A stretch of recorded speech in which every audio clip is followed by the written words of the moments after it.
बिस्मिल्लाहिर्रहमानिर्रहीम, अस्सलाम वालेकुम। आज मेरी मुलाकात तहरीक लब्बैक पाकिस्तान के अमीर हाफिज़ अल्लामा साद रिजवी साहब के साथ हुई। क्या शानदार मुलाकात रही और क्या शानदार उसमें गुफ्तगू हुई।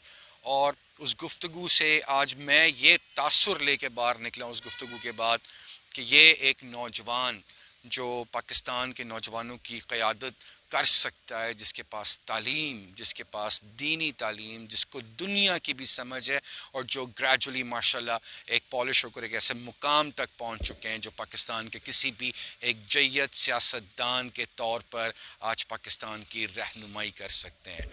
आज उन्होंने अपने प्लान के बारे में बताया, जो नौजवानों के लिए उनके पास प्लान है। आज उन्होंने अपने मंशूर के बारे में बताया और ये मुलाकात बड़ी इंटरेस्टिंग रही। और ये मुलाकात की खासियत ये थी कि आज एक ऐसी खंदा पेशानी के साथ मीडिया के उन तमाम सवालात के जो हो सकता है कुछ तंदो तेज़ भी हों, उनके सब के जवाबात उन्होंने दिए। आज इतनी खंदा पेशानी और सब्र और तहम्मुल के साथ एक मुदब्बर सियासतदान के तौर पर उन्होंने सारे सवालात के जवाबात दिए और ये बड़ी एक शानदार मुलाकात रही। और बल्कि मुझे तो उन्होंने अपने हाथ से ये बैज भी दिया जो मैंने लगाया और जो मेरे साथ अब सारी ज़िंदगी रहेगा।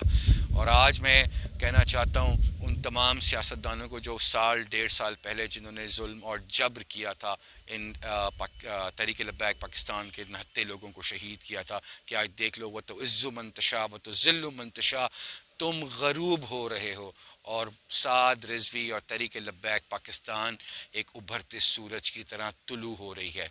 आप सब लोगों को, आप सब दोस्तों को बहुत बहुत मुबारकबाद। और कल का इलेक्शन आपके सामने है, कल इलेक्शन के लिए आपको रिपोर्ट करते रहेंगे। बहुत शुक्रिया। पाकिस्तान जिंदाबाद, पाकिस्तान पाइंदाबाद, कराची जिंदाबाद, कराची पाइंदाबाद।